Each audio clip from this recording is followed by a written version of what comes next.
going on, everybody? Hope you guys are having a good weekend, whatever it may be. I wanted to make my video today for you guys that have been asking about the Turbo Smart blow-off valve. We're gonna get into it. I'm gonna show you guys how it's installed, but first we need to go for a quick run, and I want you guys to hear this. And also, what you guys are gonna see is a couple of videos ago, I asked you guys to go down the comment section and comment and give your best guesstimation what you thought this truck was gonna make for boost. This was when we did the 10-bar map sensor. If you haven't seen that one, go back, watch it. But anyway, let's go for a quick run, quick drive, and so you guys can hear this thing. And then we'll get back and I'll show you guys what it's made of.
I hope you guys were able to hear that, but let's get into the brass tacks of it. So what we have, and it's hidden in this pipe here, this charge pipe, the Turbo Smart blow-off valve, and you should be able to see it right there, right there.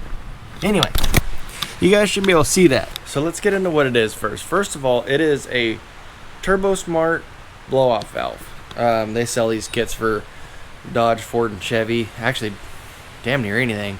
Okay, so you saw that the blow-off valves down there. It comes with an air valve and this cool little, it's kind of dirty, but this little controller. You can adjust your sensitivity and your duration. So how this works on a diesel truck, you weld the bung into either the intake horn or the charge pipe, which we did the charge pipe. The blow-off valve V-bands onto the bung you welded in, and if you really want to get technical, it's a 50 millimeter V-band. So when you're hooking it up, you hook this little valve in, which I need to find a better spot for it, but there's a little valve down there. So the only wires that you hook up for signal is this guy goes into your throttle position sensor wire. And there's a few other ways, you know, of course you're going to need power and ground stuff, but the way this works is it takes the negative voltage when you let off the throttle.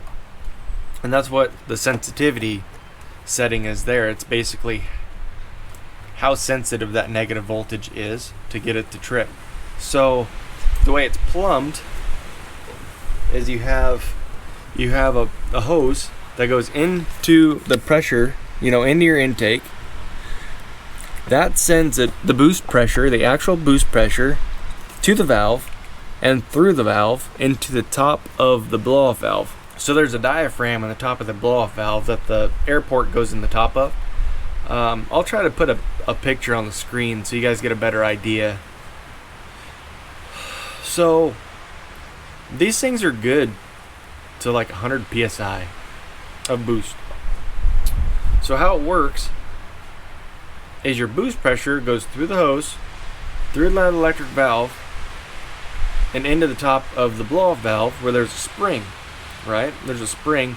So what you're basically doing is let's say on that run you should have saw a max of 42 pounds, unless something changed. I couldn't see the screen, but it should be about 42 pounds.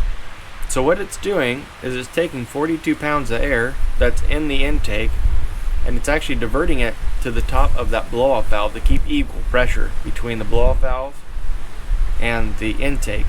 And that heavy spring is what's keeping it shut. That's what's overcoming that that that pressure, that medium pressure. So then when you let off the throttle, the solenoid kicks, it dumps the 42 pounds so that you have more pressure in the intake than you do in the blow-off valve, and it pushes the blow-off valve open, pushes against the spring, and that's where you exhaust your boost pressure. And the duration's how long that valve's going to stay open. But on a gas engine, it makes sense, right? So on a gas engine, and I don't want to get too crazy with this, but on a gas engine, you close the throttle plate, and the charger is still trying to build pressure, and it's trying to build against that throttle plate, and you deadhead the pressure. That's why you need a blow-off valve. And some might say on a diesel, you don't have a throttle valve. It's just going to keep throwing air into the motor. It's basically a fuel-controlled engine. Because what you get is turbo bark. And anybody should know what turbo bark is that have really tried this, especially on like an automatic truck or a manual truck. The 6-liters do it real bad. That flutter. You're basically on boost and you let off the throttle.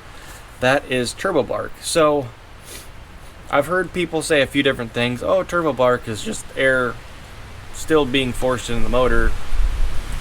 I've heard a lot of different things. But what turbo bark is, what's happening when a turbo barks is that air that's being forced back to the turbo actually tries to spin that impeller backwards. And that's where that bark's coming from. It keeps trying to jolt it backwards. What that does, not only is it bad on the bearings in the turbo, or the bushings, sorry. It's bad on the turbo, but that is where you get a lot of broken parts. That's where you can break a shaft in the turbo. You can break the impeller, but it's not good, and it's a real thing. The reason we decided to put one on this truck is knowing what turbo bark is caused by. And you can take me to the grave on that one. That is, I'm sticking to it. That is what bark is when you're trying to spin the impeller of the turbo backwards. If you don't believe me, wait till you snap a shaft. So this turbo has been on this truck for, it was probably put on about 150,000 miles. It's at 275, 276 now. Turbo's still running strong. Also, a good friend of mine has a stock turbo on his 08, and I don't remember his mileage. It's 150,000 miles, which I don't think is unheard of for one of those turbos, but he's still on a factory charger. So there is something to it. They can save chargers, and they can save a lot of headache. I've also heard people say that don't hold boost. You're basically welding in a boost leak. Yeah, I guess. But I don't have any issues. A lot of guys running over 50, 60 pounds of boost aren't having issues. They actually tell you that this thing will hold 100 pounds of boost. Easy. And then you just upgrade from there. So that is honestly my 2 cents on the whole blow-off valve thing. So I honestly really like having the blow-off valve on the truck. I think it's a good thing. I think it's saving the turbo.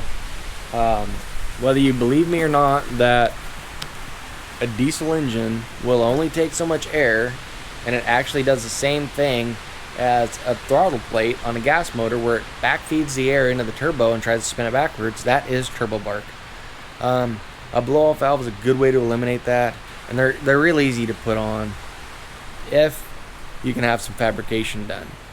So that bung, like I said in the beginning, is going to need welded in. A separate port needs to be welded in for the signal pressure that goes from the intake to the solenoid to the blow-off valve. So not too terrible.